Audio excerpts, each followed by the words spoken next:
Nshuti bakunzi b'uyu murongo w'inyongezabutumwa wacu, Shalom, nimugire mwese amahoro ya Nyagasani Yesu Kristo. Tubahe ikaze muri izi gahunda z'ibiganiro byacu tubagezaho umunsi ku wundi. Nk'uko bisanzwe, ni Padiri Dominique uri hano ku butaka butagatifu i Roma, hafi y'imva mutagatifu Petero na Paulo. Tubahe ikaze muri gahunda y'ibiganiro byacu. Nk'uko bisanzwe, tujya tubagezaho hanze y'umugisha, tukaganira n'abantu batandukanye, tukabagezaho ibiganiro bitandukanye kandi namwe bibafasha mu gukomeza kuzamuka. Uyu munsi tugize ubuntu bugeretse ku bundi. Nk'uko mubibona kuri ekara zanyu, hari umuntu ukiri mutoya, ushobora kuba ndetse yaranashatse, ariko amazina ubwabyo ariyanditse, yitwa Jean Claude Nsanzineza. Reka tubanze dusenge Imana, ubundi tubinjize mu kiganiro cyacu. Mwese mushobora kuba mufite amatsiko muvuga muti, Padiri none ugiye kuvuga iki? Uyu muntu uye nawe ninde? Kuri Roma si uyu, ari muri Canada, ari muri Aziya, ari muri Australia, ari muri Afurika, ari hehe? Izina ry'Imana Data na Mwana na Roho Mutagatifu, amen. Shimirwa Nyagasani Imana yacu, shimirwa ku byiza byose wowe udukorera. Watugiriye byinshi kandi byiza kuva mu ntangiriro z'ubuzima bwacu kugeza kuri uyu munsi. Tugutegeye amaboko kandi tugushimira. Uri Imana yo kwishimira, uri Imana yo guhimbaza, uri Imana y'igitangaza. Ngwino rero ukomeze ubane natwe muri kino kiganiro. Ngwino usendereze imigisha yawe mitagatifu ku bantu bose bazakurikira ikiganiro, kugira ngo twese dukomeze tubeho tubikesha wowe, kandi nawe ukomeze wakire ibisingizo umuntu agutura, wowe ubaho ugategeka ubu n'iteka ryose, amen. Muvandimwe rero, ndagira ngo nkwakire wibwira abantu turi kumwe.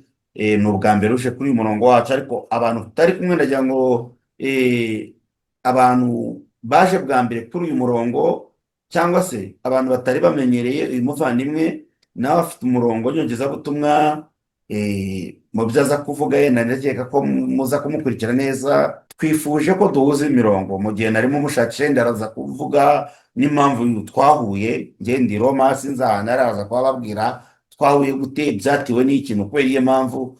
Ariko ngiye muri gahunda yanjye ndaza kuvuga impamvu nahisemo ko twakora n'ikiganiro kuri uyu munsi. Muvandimwe rero, ndagira ngo umwanya tuguhe umwanya mwiza, wibwire abadukurikiye. Murakoze cyane Padiri. Nk'uko watangiye ubivuga, nitwa Jean Claude Nsanzineza. Ndi umukristo gatolika, birumvikana. Nkaba nkorera ubutumwa muri diyoseze ya Kibungo mu Rwanda. Paruwasi ni ya Rusumo, santarari ni ya Mahama. Mbese abahazi ni hafi y'inkambi, kuko ningera mu buzima busanzwe ni naho nkorera akazi kanjye mu buzima bwa buri munsi. Hariya ukora Tanzania? Rusumo ni hariya winjira Tanzania? Cyane rwose. Kuva i Roma ujya Tanzania ni ibirometero birenga 800. Ni kure cyane.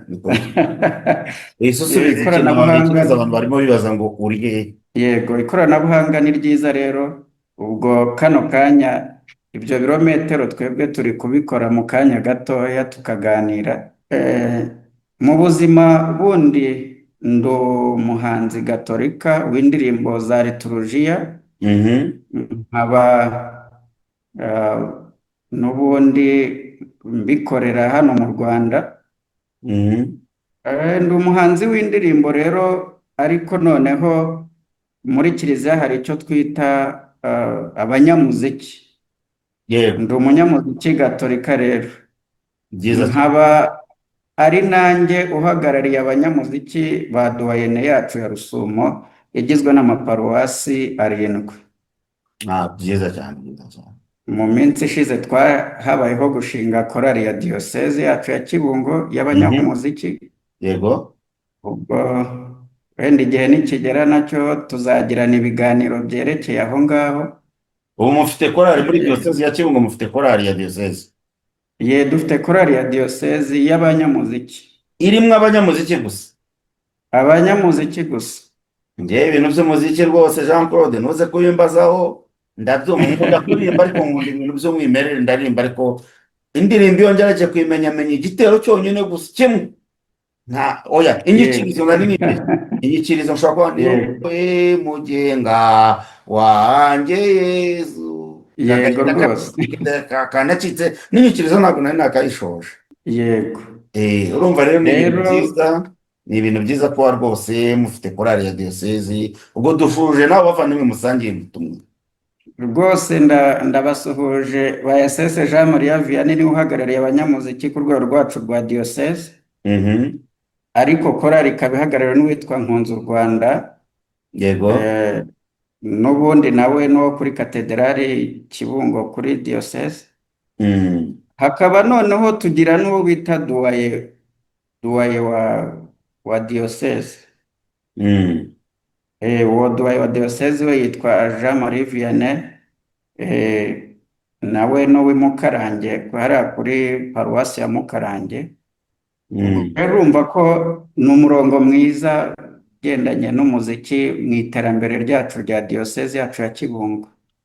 None Jean Claude, ndagira ngo Karame. uvuze ko uvuze amazina yawe, uvuga kuri umuhanzi gatolika, yenda turaza kubigarukaho, uracyari ingaragu cyangwa warashatse? Yego, murakoze cyane. Njyewe narashatse, ndi umugabo wubatse ufite umugore ndetse n'umwana umwe, Mhm. twese tukaba tuba hano hafi y'inkambi n'ubundi ya Mahama. Mm. Niho dukorera akazi kacu ka buri munsi. n'umugore Njyewe wawe akora muri iyo nkambi? nawe nihakorera, twese turi abarezi. Njye Mm. ni umwarimu w'ikoranabuhanga mu nkambi muri y'amahama habamo ishuri? bivuze ngo uri umwarimu, mu nkambi harimo ishuri imbere? mu nkambi mo imbere habamo garidiyene, Mhm. ariko abandi bakuru baza kwiga, basohoka inkambi bakaza kwiga hano hanze y'inkambi, ariko ni ikigo kiri nko muri metero nka 500 uvuye ku nkambi. Mm. Ni hafi rero, abo banyeshuri bo mu nkambi bose niho baza kwiga. Ni ikigo kinini kibamo ibigo 6, ariko byose bikorera hamwe. Thank you, thank you. Ni byiza cyane. Noneho urumva ko nk'umuntu washatse ufite umwana umwe kandi umugore n'umwana bakubaruyeho, Yego rwose. nk'umushefu w'urugo, ni ibintu byiza cyane kubona uri umukristu, ukaba ufite muri uwo muhamagaro wawe warawunyishije mu gushinga urugo, kandi ukaba witagatifuza muri izo ndirimbo za buri munsi. Indirimbo zawe zifasha iki kiliziya, paruwasi? hari indirimbo zawe baba baririmba mu kiliziya bavuga ati, Yego. bakunda ugera mu kiliziya rwose twumva ati bateye n'indirimbo, uretse ko hari igihe bishobora gutera igishuko baririmba indirimbo umuhanzi yahanze. hari umukristo wigeze kugurira umupadiri ishati nk'iyi ya Yego. hano, iyi ngiyi imeze gutya, noneho ngo Yego. padiri yagiye gusoma misa yambaye, umukristo yamureba yabona padiri yambaye ishati, padiri yambaye, naramuguze, yambaye ishati namuguriye. aho wowe Yego. indirimbo zawe, mbere y'uko ndashaka kuza kubaza uburyo winjiye mu muziki, ariko indirimbo zawe ntabwo zazi gutera igishuko. hari indirimbo, mbere na mbere mbwira, hari indirimbo ufite bajya baririmba mu kiliziya, kuri santarari, mu nkambi, muri paruwasi? Yego, indirimbo zirahari, kuko mu ndirimbo za liturujia ukuyemo Gloria na Credo, ariko ndumva ibindi bice byose bigize misa mfite indirimbo zigendanye n'ibyo bice.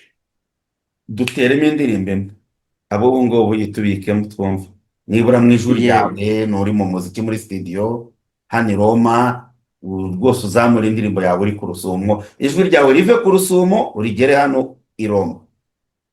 Yego, ngira ngo hari nka Zaburi nkunda cyane, nakoreye harmonisation, ndetse urumva nshyira no ku muziki w'amanota, ivuga ngo mu umwijima w'isi intungane yaka nk'urumuri, mu mwijima w'isi, intungane yaka nk'urumuri. Iyo ni imwe muri zaburi yanjye, hari indirimbo waba ufite ariko se ikura abantu hasi? hakunda abantu bavuga urumva indirimbo no mu kanya nabuze nkubwira ngo ni wowe mugenga, iyo uyiteye abantu ujya nko mu yego kiliziya bateze amaboko. Ibintu yego zaburi ni rwose nziza, ariko kurodi zaburi burya, yego zaburi nyine tuyimenyereye ko ari nyuma y'isomo rya mbere bagasubiza gutya, abakirisitu bamwe bavuye mu giturage yego kurebera. ndashaka niba ari akarimbo ufite gakura yego imbaraga, bagasingiza imana, bagategera yego amaboko uhoraho. yego. Hari nk'indirimbo nahimbye, ariko igendanye n'ubundi n'ubutumwa. Ngemba muri kominote inshuti za Yezu, mu bigendanye na karisimatike, ni kominote ituruka ku ivugururwa muri Roho Mutagatifu.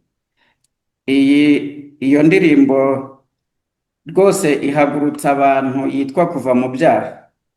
Iyi iyi ndirimbo ndirimbo nawe yanjye gerageza rero, uturebe niba inyikirizo n'agatero kamwe. yego. Kuva mu byaha bitera kuramba, kuva mu byaha bitera kunesha, nshuti za Yezu dukomere ku mihigo, twimice ubumwe mu bantu bose. Hari byinshi by'iyi si bidusubiza inyuma, kandi urugamba dore rurakomeye. Tubihe urukundo, dukomeze gusenga, bishinga imizi mu bantu bose. indirimbo iraryoshye kuri ubu, iyo ndirimbo iraryoshye. nanjye nari Yego nagize yego, kubyina murakoze. kandi ntayizi, nta n'ijambo nyiziho. ubu rero Yego Claude, ndagira ngo ubaze mu by'ukuri uburyo wagize umuhamagaro. tuvuga ngo padiri yagize umuhamagaro wo kuba padiri, masiri, fureri.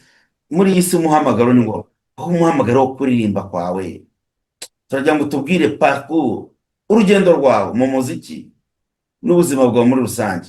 uri akana gato, ariko mu magambo make, ko dufite ibibazo byinshi tuza kubaza tugutumira, nuko twabonaga ko uri umuntu w'ingenzi. yego ni mu rugendo rwawe nure mu muziki, warabirose birizana, wabyinjiyemo uti ibi bintu. hari abasore basigaye bavuga ngo ni gute nisanze aha hantu, n'imvugo y'abantu b'iki gihe. wowe mu muziki wari yego. wisanze mute? Murakoze cyane padiri. Ngira ngo kugira ngo nisange mu muziki, navuga ngo byose ni impano umuntu akura kuri Nyagasani. Kuva nkiri mutoya numvaga rwose nifitemo iyo ngabire y'ubuhanzi, ariko nanone nkabikomora ku babyeyi, aho hari igihe cyo ababyeyi bakundaga kudutwara mu misa, ariko byagera nimugoroba ugasanga barakunda kuduhuriza hamwe mu isengesho rya nimugoroba, bakabanza gutera indirimbo. Bo bari abareji, ariko bagakunda guhimbaza Imana mu ndirimbo. hari indirimbo wibuka Aho ngaho ababyeyi bawe wavuga eh, uti, hari indirimbo wibuka ababyeyi bawe bateraga? yego. yimbwire Buriya gato. dore inyange yera de, dore inyange dore yanjye. inyange yera de, njyewe nzi umusaza dore w'iwacu aho mvuka. ikirezi kiboneye. Yego hari umusaza nzi iwacu aho tuvuka, wabaga wanyweye yasinze, akajya ngo umva ngo araryoha umwami wacu. yaba yarenze inzoga zamuryoheye, ahubwo akaririmba indirimbo yo gushimira Imana. iyo ndirimbo ngo umva ngo araryoha umwami wacu. urumva rero ko ababyeyi bagize uruhare mu muziki wabo. yego rwose. bivuga ko bagize uruhare mu kuvumbura, hari icyo bita impano. erega buri umuntu ashobora kuba Yego. Claude afite impano, ariko atazi ko anayifite. Birumvikana. habaye igihe cyo kuvumbura, ukavuga uti ibi bintu rwose ndabikoze, ndabibonye. Yego rwose. ababyeyi ko bakwegeraga mugasenga mukaririmba, wowe wabivumbuye. kuko ababyeyi bashoboraga kubwira bati turirimbe, yenda kwamwa inyange, bikanga. wowe ni ryari wavumbuye uvuga uti nyamara ibi bintu abantu bari kumbwira harimo akantu, wagakomeza ni ryari? Ni ukuvuga ngo njye nkimara gukomezwa mu mwaka w'ibihumbi 2002, nibwo nahawe isakaramentu ryo gukomezwa. Nahise njya muri groupe charismatique. Muri groupe charismatique habaho igice cyo gusingiza Imana mu ndirimbo, ndetse hagakurikiraho igice cyo gusingiza Imana mu buryo bwo gusingiza umuntu ku giti cye. Mm. Rero icyo gihe uko twagendaga dusingiza Imana mu ndirimbo, nagendaga mbihuza na kwa kundi mu rugo twabaga turi guhurira hamwe tugasenga n'ababyeyi. Aho ngaho niho nabanjije numva yuko nshobora kuririmba bigakunda. Mm. Ariko noneho mu guhimba indirimbo nyirizina, byaje ubwo nabonaga hari umuntu twabanaga muri iyo groupe charismatique ariko ari n'umunyamuziki. Mm. Arushaho kunkurura rero, bituma nanjye ndushaho kumva nkunze korari. Mm. Ubwo naje kujya muri korari, ndetse nkumva nshaka kumva nanjye namenya ayo manota y'umuziki. Dore Nuko byaje rero ngenda mpimba uturirimbo dutoya, kwa kundi mu ishuri tujya gusoza tukavuga ngo tugiye gukora ibirori bisoza umwaka cyangwa se dusezera kuri bakuru bacu babaga barangije icyiciro runaka, yaba tronkome cyangwa no mu wa gatandatu wa segonderi. Mm. Nkagenda rero mpimba utwo turirimbo, ariko ngeze aho numva nifitemo n'ikinyotera cyo guhimba n'indirimbo za liturujia. Mm. Ubwo rero mu mwaka w'2008 nibwo noneho nahimbye indirimbo ya mbere ya liturujia. 2008 niyo ndirimbo yawe ya mbere? Yego, ariko nyishyira kuri kopi y'umuziki. Ariko icyo gihe banshyiriraga kuri kopi y'umuziki nari ntaramenya umuziki ku buryo nakwishyira iyo ndirimbo kuri kopi muzikari. Ubu ya manota yose iby'umuziki urabizi? Iby'umuziki ndabizi, birumvikana. Wenda tuba tukiri kwiga, bari urugendo rurerure by'umuziki, kwiga n'uguhoza. Ariko ubu ngubu ndazifata nkazishyirira kuri kopi y'umuziki, nkakora icyo bita harmonisation, gashyiramo alto, tenor ndetse na bass. Amajwi yose y'amajwi ane harya sane mu muziki? Ya amajwi ane. Ni izihe mbogamizi ubona nazo mu guhanga kwawe mu murimo winjiyemo? Birumvikana, yenda ushobora kumbwira, ndaza no kubaza yenda ubisubize rimwe. Hari abanzi mu Rwanda njya numva nashaka kuvuga amazina yabo kubera impamvu zanjye bwite, ariko hari igihe ushobora gukora n'umuziki wa gipagani, niba ariko babyita, umuziki wa gisivili, umuziki usanzwe. Yenda umutima waguye ati tujye mu muziki w'Imana, kandi tuzi neza ko yenda ubwo birahurana n'imbogamizi uhura nazo iyo umuntu ari gukora iyi muziki y'Imana. Kenshi muri Kiliziya Gatolika, kubera ko hari abandi mu barokore njya mbona bateye imbere mu miziki yabo, imiziki ya Kiliziya Gatolika, sinzi niba hari abahanzi barimo bavuga ngo bigejeje kure cyane. Ni izihe mbogamizi uhura nazo mu gukora uyu muziki? Yego, murakoze cyane padiri. Imbogamizi ni nyinshi. Buriya gufata indirimbo ubwayo ukayihanga ukayishyira kuri ayo manota y'umuziki biravuna.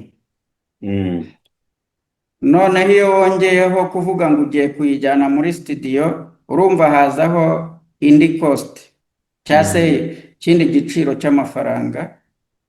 Ariko usanga akenshi nk'umuziki Gatolika, kugira ngo ntuzapfe kubona abantu bagushyigikira, wenda bavuga ati iyi ndirimbo turumva twagutera inkunga ukayikora muri studio, usanga bigorana guterana inkunga nk'izo ngizo. Iyo ni imbogamizi ishobora no gutuma wenda ntabwo umuntu yacika intege, kubera ko icya mbere ni uko wogeza inkuru nziza ikagera hose. Ariko imbogamizi ibamo ni uko hari n'indirimbo akenshi dukora zigahera aho ngaho, kubera ko uba utabonye ubushobozi buhagije bwo kugira ngo n'abandi bayumve bayimenye. Ndumva nabangarukiye aho ngaho. Reka rero twerekeze no by'ukuri twari mu gice twakwita umuhanzi wawe. Ubwo nkurikiye ibyo uri kuvuga bihita binyereka ko uko wavuze ukora akazi mu nkambi ya mama, biragaragara ko ikintu cy'ubuhanzi gishobora kuba kitarajya ku rwego rwo kuba byagutunga. Mu by'ukuri yego wavuga uti rwose. njye ndi wa muhanzi nk'aba bahanzi njya numva mu Rwanda bamwe bakomeye ndashaka kuvuga amazina batunzwe n'umuziki, umuziki wawe wagutunga. Ah, Ndavuga mu buryo nta bw'imibereho ukavuga uti njye ngiye kujya mpanga indirimbo z'Imana kandi sinzajya kwigisha, sinzajya guhinga, ni umuziki ugiye kuntunga n'urugo rwanjye, birashoboka? mu buryo bwo kuba umuziki wantunga mu buryo bw'imibereho ya buri munsi, urwego ndiho ntago navuga ngo uwo muziki wantunga wonyine, kubera ko niyo mpimbye indirimbo akaba ari iya liturujia birumvikana niyo nayishyira kuri channel ya YouTube indirimbo itarengeje iminota 5 ntago yarebwa n'abantu wenda batuma n'ubundi YouTube iguhereza uburenganzira bwo kuba wabona ya Okay, wahise mafaranga usubiza. Ubu ngubu itanga. tugeze mu gihe cyo gusubiza. Noneho tugeze abantu tumenyeranye, hari ikiganiro twakoranye n'abajeni, ni nka karikire Yego, mentale, tiktak, papa uvuga rimwe kabiri gatatu, ni amasegonda angahe gusa duhita kugira ngo hano mfite ibibazo byinshi naguteguriye, ntabwo ari ibibazo yego, ariko ni byinshi cyane, ni ukugira ngo yego, turebe ko twabihuza n'iyi minota n'igihe dufite. None uyu munsi nkaba nshaka kubwira ngo ni gute uhuza noneho urumva uri gukora ikintu kitakwinjiriza, kigenda buke buke, kandi koko cano yawe turaza kubigeraho mu kanya, narayitegereje mbona iragenda bunyi bunyi, yenda uraza no gusobanura impamvu nk'ingo tugutumye ukemera kwitaba, yenda n'ikiganiro twumvikanye ko washyira no ku rubuga rwawe kuri cano yawe, ariko noneho nkaba nakubaza ngo ni gute uhuza noneho akazi kawe ukora mu nkambi, urugo rwawe utunze umugore n'abana, noneho n'umuziki ubihuza gute? yego. Ubundi guhanga ni impano, uko waba umeze kose, iyo ufite iyo mpano hari aho igera ikagupusa cyangwa ikagusunika. Ntekereza ko ntabwo ari ibintu biba byoroshye, ariko kubihuza, n'iyo umuntu yaba yikanguye nijoro, iyo yumvishe inganzo ije rwose mpita njyewe mbyuka nkandika indirimbo. None Ntabwo uyu rero, muziki uri kuvuga, yego, uyu muziki uri kuvuga ntabwo uri uvuze ko ku rwego rw'ubuhanzi bwawe ugezeho ntabwo birakuzanira akantu yego, bifatika rwose, tujye tuvuga ibintu no mu mazina yabyo, ntabwo urunguka kandi uri gutakaza imbaraga. Umugore wawe uri kwa ngo urabyuka ngo byanga saa 8 ngo inganzo iraza, umugore akajya kumva rwose ko yego. urabyutse, kandi nta kintu biri buzane mu rugo. Ibyo bintu numva ko bidashobora gusenya. Ni hehe ukura imbaraga zituma ukomeza gukora ibintu bitakuzanira amafaranga? Ntekereza ko imbaraga ari Nyagasani uzimpa, kubera ko uko biri kose, hari igihe tuvuga ngo inyungu, ngo ibyiza biri imbere ariko noneho ni nayo mpamvu twabihuza no kuvuga ngo kuki tujya gusenga buri ku cyumweru cyangwa n'iyindi minsi, ariko nyirizina uwagiye mu kazi yakoreye amafaranga, ariko imbaraga tuzihabwa na Nyagasani, kubera ko ari we byibura, no kuba n'iyo mpano tuvuga umuntu yumva ayifite, nabyo ubwabyo navuga yuko ari Imana iba yamuhaye ubwo bushobozi. Rero ntekereza ko igihe kizagera, cyangwa se uko umuntu agenda arushaho gutera imbere, ntekereza ko umuntu azagera agakuramo n'inyungu yindi y'amafaranga yakunganira n'akazi umuntu asanzwe akora ka buri munsi. Claude, rero reka dukomeze. Mu by'ukuri ntabwo Yesu yigeze kubwira abigishwa bati ni njye watoye si mwe mwantoye? Yego, rwose njye ntabwo nari nkuzi, harya twamenyanye yego, niyo mpamvu ukuntu twamenyanye, yatumye tumukina, ahubwo ngongeye guhita mwinjiza mu gace k'ibibazo. Ni ikibazo kimwe kivuga kuri channel ya YouTube, ndiyenda mu gihe uza kubivuga ndaza kubaza uburyo tugiye kwinjira muri YouTube channel yawe, ariko banza usubize icyo kibazo. yego. Padiri Mondere Dominique twamenyanye 2018, ubwo wari umuyobozi wa gahunda za Radio Mariya Rwanda. Ntekereza n'indirimbo iriya kuva mu byaha iri kuri Radio Mariya Rwanda, ntekereza icyo gihe niho twamenyaniye cyane, ndetse nashakaga no kujya mu bakorerabushake ba radiyo Mariya Rwanda, icyo Mm. gihe niho twahuriye bwa mbere. urakoze cyane, urakoze cyane, yenda utumye nanjye nibuka, ntabwo nabyibukaga ariko aho ngereye i Roma nabonye unyandikira, ntabwo nagiye ndeba muri repertoire ya telefone kera byahozeho, nibukaga ahubwo numvaga ko ari vuba aha ngaha, ndumva ari kera cyane. Imana ishimwe ko utaracitse intege, yenda ukaba waranyandikiye ndakwiseguraho ukanyandikira rimwe kabiri gatatu sinsubize no, Yego. ariko hari urukundo n'umubano, Imana ikomeza gupushinga gusunika. None uyu munsi rero umaze kumbwira ngo tumaze kureba ibintu tumaze iminsi tuganira, uravuga uti nanjye ngiye kujya nkora n'ibiganiro, ndetse kubera ko Yego. umuziki ibyo twaganiriye, hari itsinda ryacu wabonye ryitwa tumaze igihe dukorana, hari aba Catholic influencers dukorana, ariko ari uburyo bwo kubaherekeza bitewe ko ari byo niga, ari byo bintu nizemo, haba muri masters n'ibindi bikurikiraho nyirimo, ni ibintu by'imbuga nkoranyambaga. tukaba twarahuriye hamwe Yego. ku rubuga, yenda ibyo tuvuga impamvu, yenda uyu munsi waje uri umwe, hari n'abandi tumaze iminsi dukorana ikiganiro, yenda batabonye ikiganiro bajya mu rubuga rwanjye, hari ibyo bazabona. Urubyiruko, abakobwa n'inkumi tumaze iminsi dukorana ibiganiro kugira ngo turebe uburyo imbuga abantu bose, umukirisitu gatolika ushaka kuvuga Imana ku macano ye, ku rubuga rwe nkoranyambaga yabivuga, ariko hakaba ikintu cyo gushyigikirana.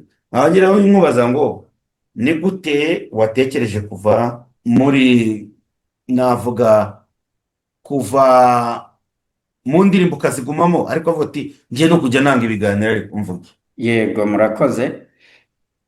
Ngira ngo nk'uko nabivuze, indirimbo zirahenda kugira ngo umuntu ayikore muri studio, kandi noneho ugasanga bitewe n'iminota ziba zifite cyangwa se bitewe n'urwego umuntu ariho, ntabwo zapfa kunzamura ngo zigire icyo zampereza mu buzima busanzwe kugira ngo ndusheho kubona nk'ubushobozi bwo gukora izindi. Rero mu buryo nahisemo kugira ngo njye nkora n'ibiganiro bindi mbinyuze kuri channel yanjye yitwa Paradise at Rwanda, ntekereza ari iyo mpamvu yo kugira ngo byibura aho kugira ngo nzaye nshyiraho indirimbo imwe haceho amezi 5, haceho umwaka ntongeye gushyiraho indi, abantu bibagirwe nuko ko mfite n'iyo channel, ariko ibiganiro bishobora kuba byarushaho gukomeza byereka abakunzi banjye cyangwa bankurikira kuri channel yanjye ya YouTube yuko ndahari kandi nkomeje gukora. Ntekereza byarakungiye mu biganiro twagiye tugirana, aho tumaze kugera kuri rubuga n'ibiganiro twagiye tugirana, cyangwa ni igitekerezo wahise ugira mbere yawe?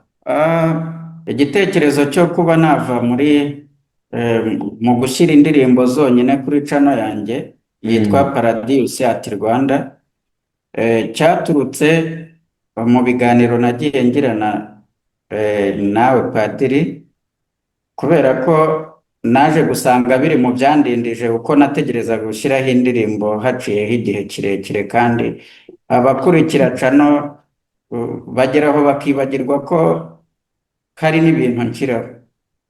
Ndumva ari iyo mpamvu. None rero Claude uravuze uti ngiye noneho kwinjira muri gahunda, indirimbo zanjye ndazigumana, umeze mpangire kiliziya y'umubyeyi wanjye, ariko kandi kugira ngo channel yanjye yaguke, ko ibyo uvuze ntabwo urebye kure, nanjye natangiye mu by'ukuri ku murongo wanjye mvuga amateka ya Roma, nkabona abantu bari kugenda buke buke, nyuma yaho mu Rwanda kiliziya zitangiye gufungwa, zari zuje ngo ibisabwa, ndabona ariko wavuga umugisha buri munsi, nicyo gitekerezo, ni gutyo naje mu by'ukuri kuvuga ivanjiri buri munsi.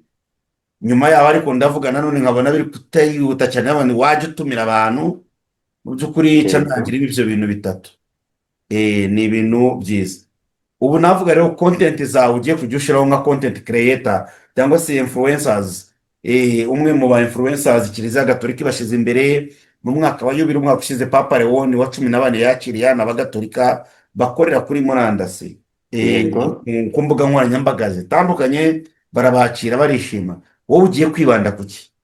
Aho umuziki wawe nugiye kuzajya ubuvuga yende by'Imana, ariko ugasanga wowe yende ibiganiro bisanzwe ugiye kwinjiramo byibanda muri politiki y'ubukungu, ibiki ni ibiki ugiye kwibandaho? Okay, murakoze.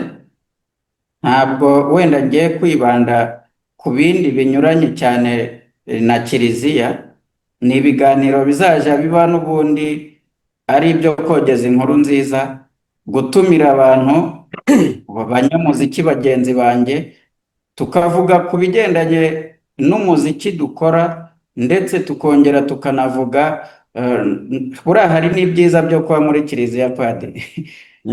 Hari ibyiza byo kuba muri kiliziya nabyo tukabivugaho. Muri rusange kontenti zanjye zaba zerekeza aho ngaho, ariko by'umwihariko nk'uko mfite n'indirimbo yitwa Impuhwe z'Imana, abantu bakwiriye kumenya agaciro k'impuhwe z'Imana.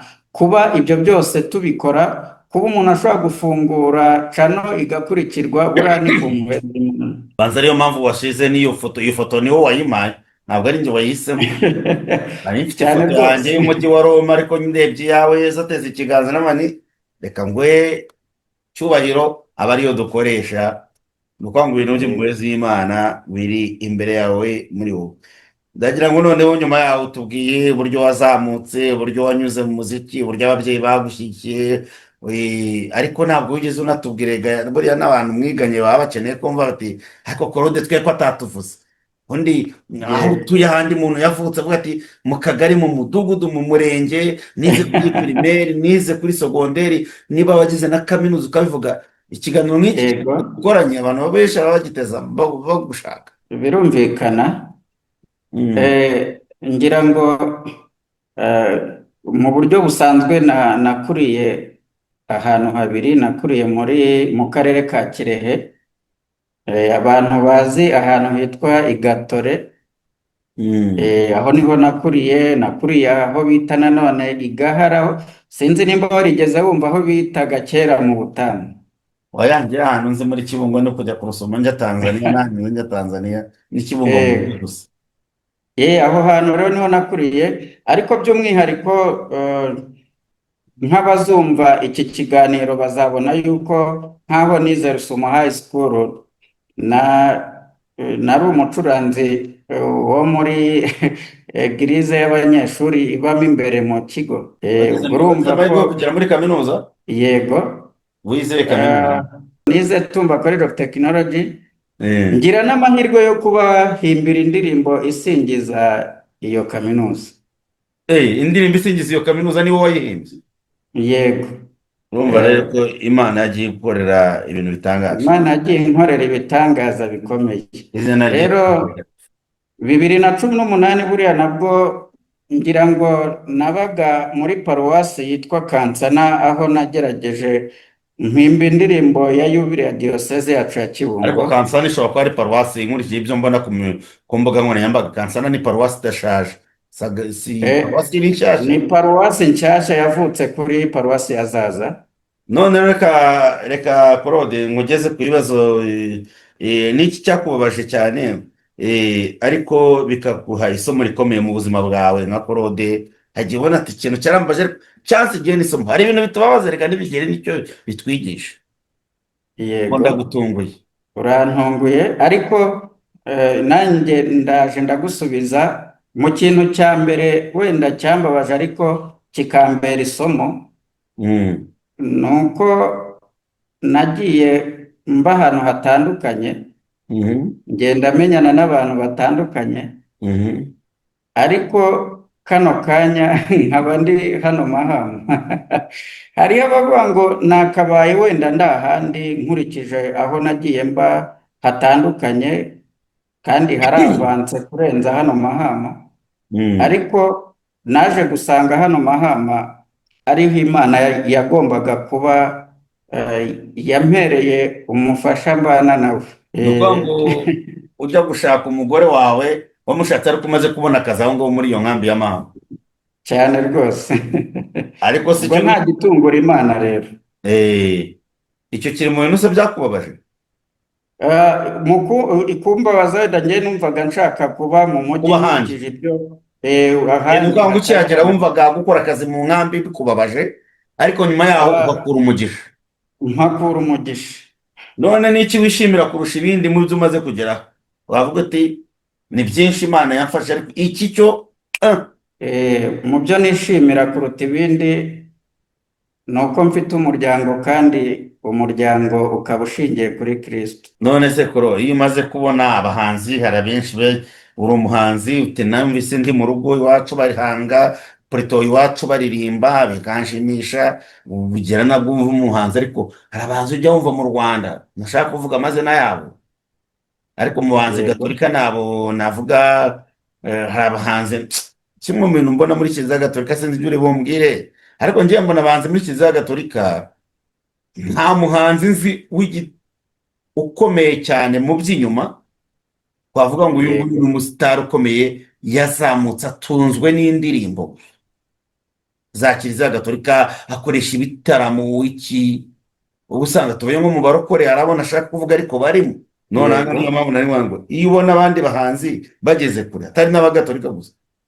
ariko ukabona Yego. wowe warahanze ariko izo ndirimbo zabo eshatu ukabona biri hasi, n'iki bikubwiye wiyumva ute? Icyo bimbwiye, ubwo iyo ugiye kureba usanga muri kiliziya gatolika, bigiye kunsubiza kuri cya kibazo wari umaze kumbaza kibimbabaza, wenda nasubije ibyambabaje cyane, ariko ikindi kimbabaza ni uko muri kiliziya gatolika ntabwo tugira umuco wo gushyigikirana kugira ngo umuntu byibura ufite impano runaka azamuke kandi bigaragare ko yazamuwe n'ibyo akora ndetse ashyigikiwe n'aho abikorera. Niyo mpamvu ushobora kubona abahanzi benshi nk'ubu ngewe ndashimira umugabo Bahati Werarisi. Bahati Werarisi ndamushimira, ubwo yabaga hano ku Rusumo nawe yarahabaye, nibwo natangiye kumenya nyirizina ibigendanye n'umuziki mu buryo bwagutse. Rero urumva yuko nkurikije urwego nawe agezeho cyangwa se urwego tumufataho nk'abanyamuziki gatolika, ntabwo yakabaye ahari wenda atari byo bimutunze gusa. Wenda we wanze gupoyenta, ariko njye muvuze nk'umuntu wamfashije mu kumenya umuziki. Yego. Byumvikane ko gushyigikirana muri kiliziya gatolika biri ku rwego rwo hasi. Icyo ngicyo rero Claude uvuze ntabwo ndajya kure yawe, mbere ko mumaze ikindi kibazo nanjye bijya bimbabaza iyo mbone abahanzi mu matorero mu madini atari amagatolika bakoresha ibitaramo nkumva ngo arena yuzuye. Ndashimira Imana abahanzi niba hari unyumva nihagira ngo hari agashyari mfite, ndashimira Imana ko nibo babigezeho, ariko kuba abahanzi gatolika narumva ngo hari umukristo gatolika wakubise arena yuzuye, stade Amahoro yuzuye, niba yenda sinakoresha ijambo igiterane, ariko abantu bawe bibura iki? Hari ugushyigikirana. Hari umwe mu bayobozi ba kiliziya gatolika ukomeye narimo mvugana navuga ati reba nka televiziyo tuvuge runaka navuze iratangira, ariko ukabona iyo tuvuga uyu munsi twigo tuvuga ngo abantu bakorera ikireba nk'ubutangije cano wahimbye indirimbo barazirimba mu kiliziya, ariko hari abantu baza kureba, hari abantu batazigera biyandikisha ku murongo wawe, batazigera bavuga bati dukorera iki, dukoreshe reka dushyigikire uyu muhungu wacu, uyu muhungu wa kiliziya yaradufashije, bakigira abandi bindeba. Icyo ngicyo uri kuvuga navuga ko rero ufite ishingiro. None uyu munsi rero, uyu munsi wagwa nk'amafaranga dukoze ikiganiro umuntu agwaye nka miliyoni 10, twivugira 10 twe kuvuga menshi wayamaze. Ntabwo wenda ndi guhita nibaza niba mbajije mu bigendanye no kuba nayashyira mu muziki gusa. Nyine ndakubaza mu byo ukunda muri rusange. Hari igihe wambwira ati najyana mu kabari nkamwe bikarangira, njyewe nkubaje muri rusange. Hari bizinesi zigiye zitandukanye, ariko by'umwihariko mbonye amafaranga ubu ngubu ntabwo navuga yuko bizinesi turimo wenda yo kuba twateza imbere n'aya macano yacu ari mbi, ariko by'umwihariko nko mu bigendanye n'umuziki hari ibyo nakora, hari ibyo kuko kugira ngo wenda cano zitanakurikirwa harimo na karite z'ibikoresho umuntu aba akoresha.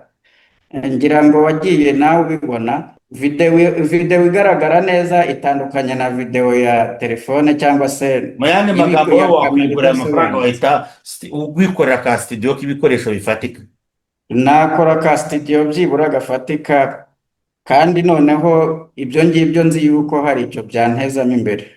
Abantu rero bari kumva niba ari abantu bafite umutima ukunda, ariko ibyo uri kuvuga nyine ibyo twahoze tuvuga kuri izi mbuga nkoranyambaga nyine, abantu bashoye mu mbuga nkoranyambaga za gatolika hari ibyo batajya babona, kandi ngira ngo duhura na rwa rubuga duhuriraho nk'abantu bari bafite imbuga, icyo twarimo tuvuga kugira ngo niba hari n'ubushobozi bundi butari bugaragara ariko hagati yacu twakora iki, twashyigikirana gute, bitabaye ibyo n'ubundi mbona ko nyine abantu bagenda buhoro buhoro, ariko niba hari abantu bafasha kugutera inkunga bagombye kubikora. Ufite impano y'umuziki kandi ushaka kwamamaza Yezu, none ukongeraho n'ibyo biganiro bitandukanye nk'uko wabivuze, ubuzima bukagenda neza. Uyu munsi kuri umuntu akubwiye umuntu wifuza guhura nawe ninde, uvuze uti uyu muntu uwampa nkabona nawe kabisa, naganira nawe ukumva ufite wishimye, ninde? Uko biri kose ni abantu babiri. Nifuza guhura na nyiricyubahiro karidinali. Yego. Kandi yayoboye diyoseze ya Nyakibungo. Yayoboye diyoseze yacu ya Kibungo, ariko no kuvuga ngo ntabwo twari twicara ngo tuganire ku bintu bitandukanye, wenda niyo twigeze guhura arambwira ngo ajya akurikira ibiganiro byanjye. Yego. Kirakurikirana rwose, arankurikirana, yarabimbwiye, duheruka guhurana Imirano hano yaje gusezeranya ababikira. Yego, narakibonye ikiganiro. No bukeye turaganira, ariko yambwiye mu ijambo nibuka, ariko yambwiye ati kuraje, muri gukora ibiganiro, muri gufasha abakirisitu, kandi ibiganiro byanyu turabashyigikiye. Ni ijambo nanjye yambwiye ryanyubatse, rituma ubu ngubu rwose iyo ngiye gucika intege n'abandi, none karidinali yazongera kumva ko nabiretse. Yego rwose. Komeza rero. Yego. Undi mba nifuza guhura nawe ni nyakubahwa perezida wa repubulika. Urumva ko watagetinze abantu babiri rwose bakomeye b'ingenzi. Niyo inzozi wumva ushobora kuba ufite inzozi aho ati man, ushobora kuba ufite inzozi yo kuba ati ndashaka kwiga ikintu, ndashaka gukora iki, ariko ukabona ndetse hari n'inzozi wari ufite mbere mu bwana ubona byarangiye. Ushobora kuba wari ufite inzozi yo kuba padiri, ariko uyu munsi bitewe ko washatse kuba padiri ntigishobotse. Niyo nzozi ufite muri wowe uvuga uti iyi nzozi sinzapfe nayigezeho, iguhangayikishije n'uyu munsi. Yego, ngewe inzozi zanjye ubu ngubu numva mfite, nakomeje kwumva umuziki ari umuziki umbamo, kandi nkumva ntanawureka, nubwo wumva dusa n'abatari bakuramo ikintu, ariko mfite inzozi zo kuba nashinga ishuri ry'umuziki, deni nkagenda nzamuriramo abana bakiri bato, kuko iyo umuntu naje gusanga umuntu iyo azamutse ari mutoya, wa muziki umugirira akamaro, cyane cyane iyo abonye umuyobozi mwiza umuyobora mu buryo yabyazamo umusaruro wa muziki.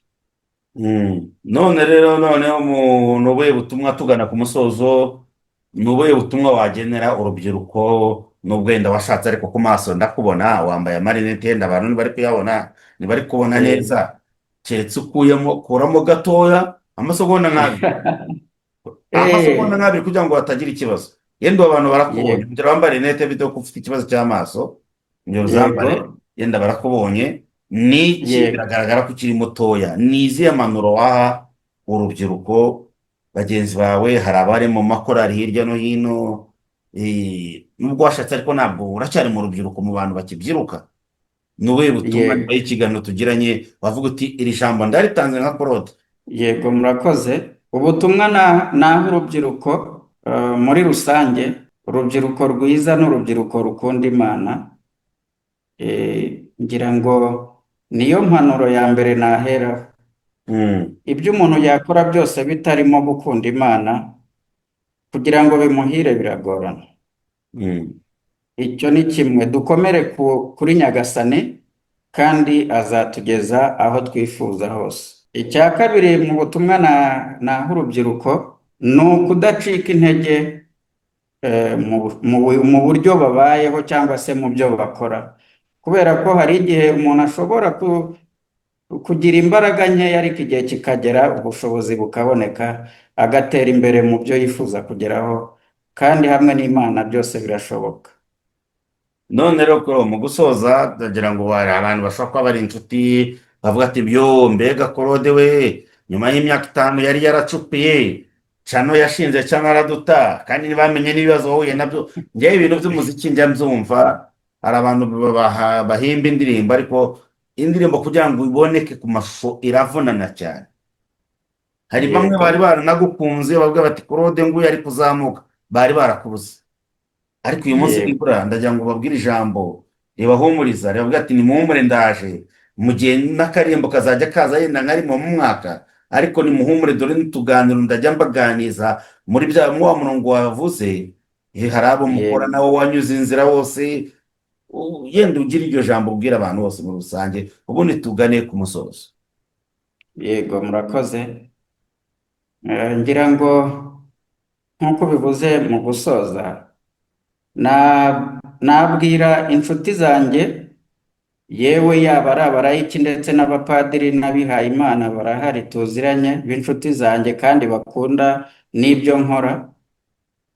Ndagira ngo mbabwire yuko ndacyabafite ku mutima, bafite ku mutima.